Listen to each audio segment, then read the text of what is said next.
자, 우리가 지금 쓰는 컴퓨터나 스마트폰, 저 멀리 클라우드 서버, 그 깊숙한 곳에서는요, 사실 지금 이 순간에도 보이지 않는 전투가 계속 벌어지고 있거든요.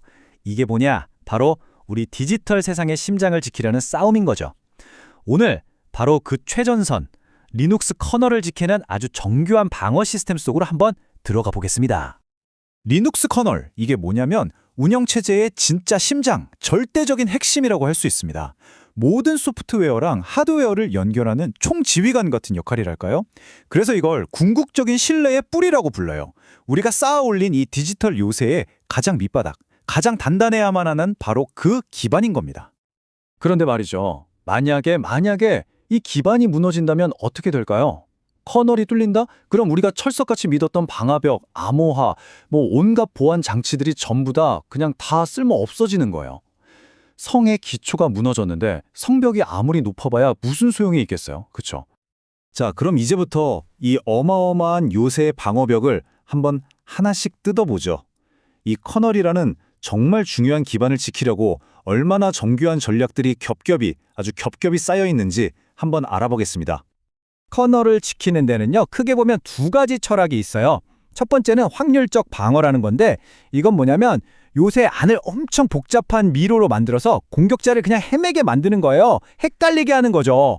그리고 두 번째는 결정론적 방어인데, 이건 아주 간단해요. 그냥 절대로 뚫을 수 없는 벽을 세워버리는 겁니다. 자, 그럼 먼저 확률적 방어부터 시작해볼까요? 말하자면 요새 주변에 어디에 뭐가 있는지 모르는 예측 불가능한 지뢰밭을 쫙 깔아놓는 방법이에요. 이 방어들의 목표는 딱 하나입니다.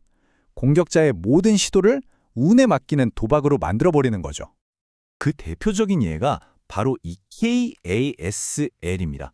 이건 뭐랑 똑같냐면요. 매일 아침마다 성의 내부 구조도가 완전히 바뀌어버리는 거예요. 공격자가 어젯밤에 보물창고는 저기다 하고 알아냈는데 다음날 가보면 거긴 그냥 화장실인 거죠. 이렇게 커널 코드의 주소를 계속 바꿔버리니까 공격자 입장에서는 도대체 어디를 쏴야 할지 알 수가 없게 되는 겁니다. 다음은 스택 카나리. 이름이 좀 재밌죠? 옛날에 광부들이 탄광에 들어갈 때 유독가스를 미리 탐지하려고 카나리아 새를 데리고 들어갔대요. 거기서 따온 이름입니다. 말 그대로 이 작은 카나리가 시스템에 숨어있는 보이지 않는 치명적인 위협을 딱 감지해주는 역할을 하는 거죠. 자, 이게 어떻게 작동하는지 한번 볼까요? 간단해요. 시스템이 함수가 시작될 때 몰래 카나리라는 비밀값을 딱 숨겨둬요. 일종의 봉인 같은 거죠.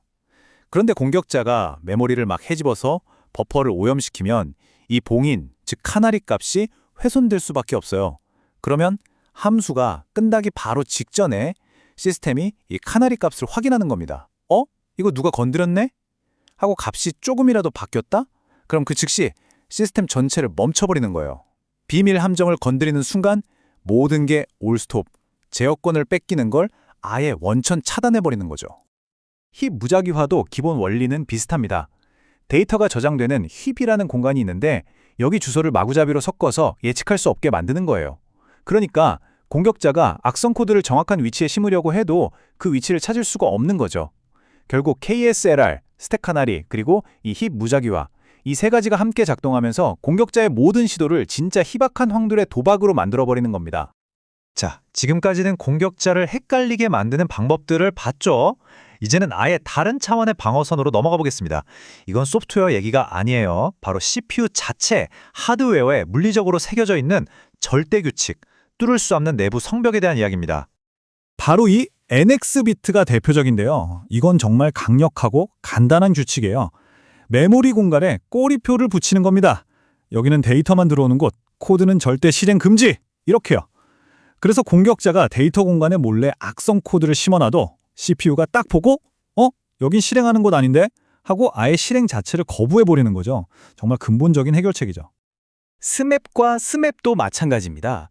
이건 커널, 즉 시스템의 왕과 일반 프로그램, 즉 백성 사이에 아주 엄격한 벽을 세우는 거예요. 자, 스맵은 뭐냐? 왕은 백성의 영역에 있는 코드를 절대 실행할 수 없다는 규칙입니다. 공격자가 백성의 공간에 악성 코드를 숨겨놓고 왕, 즉 커널을 속여서 실행하게 만들려는 시도를 막는 거죠. 스맵은 여기서 한 발 더 나아가요.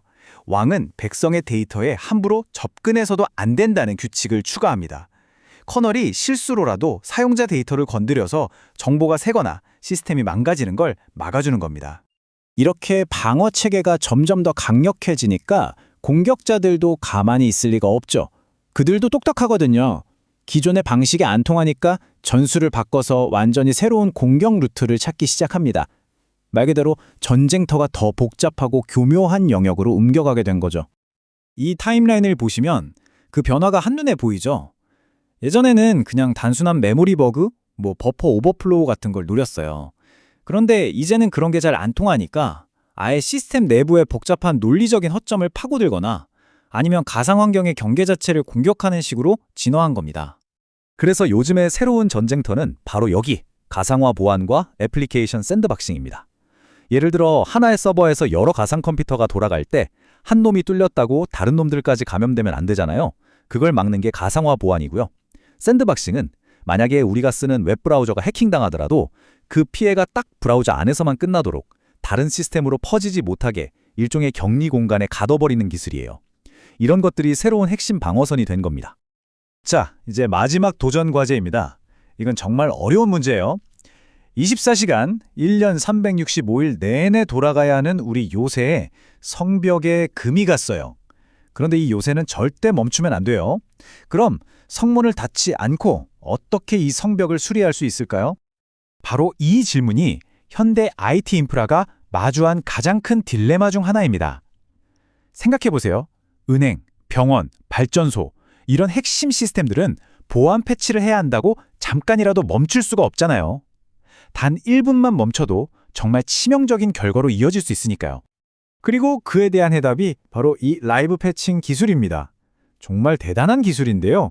비유하자면 마치 쌩쌩 달리고 있는 자동차의 바퀴를 가는 것과 같아요.